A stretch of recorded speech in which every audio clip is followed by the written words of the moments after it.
Masha Merrill, qui est à retrouver ce lundi soir dans le film Sans toi ni loi diffusé sur Arte, est devenue l'heureuse propriétaire d'un château qui appartenait à l'homme de sa vie, Michel Legrand.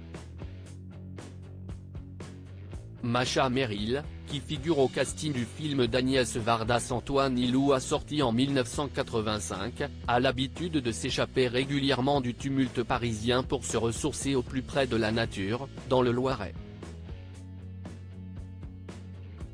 Plus précisément au domaine de la Motte, un petit château de la fin du XVIIIe siècle situé près de Montargis, dont elle a hérité en 2019 à la mort de son mari Michel Legrand, expliquait-elle pour Le Parisien Week-end le 28 avril 2023. Je m'y rentrais souvent pour profiter de son calme et de son vaste parc, confiait-elle alors au magazine, avant de leur expliquer avoir un rituel, celui de plonger dans la piscine du jardin du château entre 16h et 17h pour faire ses longueurs et ainsi rester en forme. Une belle initiative de la part de l'actrice, elle qui expliquait en 2019 avoir l'intention de remettre, dans cette demeure, le prix Michel Legrand, qui récompense des compositeurs de musique de film. On donnera chaque année un prix Michel Legrand de toutes les musiques qu'il émet. Dans cet endroit qui est très vaste, je vais essayer de construire une salle de concert, une salle de cinéma avec l'aide du ministère de la Culture. Une belle manière d'honorer la mémoire de son défunt époux, qu'elle a tant aimé. Je savais que c'était le grand amour. Sauf que, ce n'était pas possible. Il était marié, il avait 2 enfants, dont un en bas âge.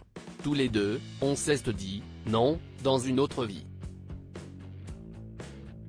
Ce qu'on ne savait pas si est que cette autre vie arriverait 50 ans plus tard. Racontait-elle au sujet de leur rencontre dans l'émission En Aparté en mars dernier. Car en effet, ils auront attendu 50 ans avant de se marier. C'était le 18 septembre 2014, à la cathédrale orthodoxe de Saint-Alexandre Nievski, à Paris.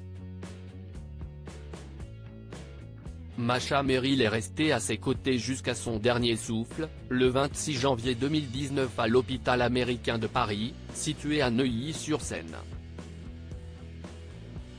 Le compositeur est mort des suites d'une septicémie et d'une infection pulmonaire à 86 ans.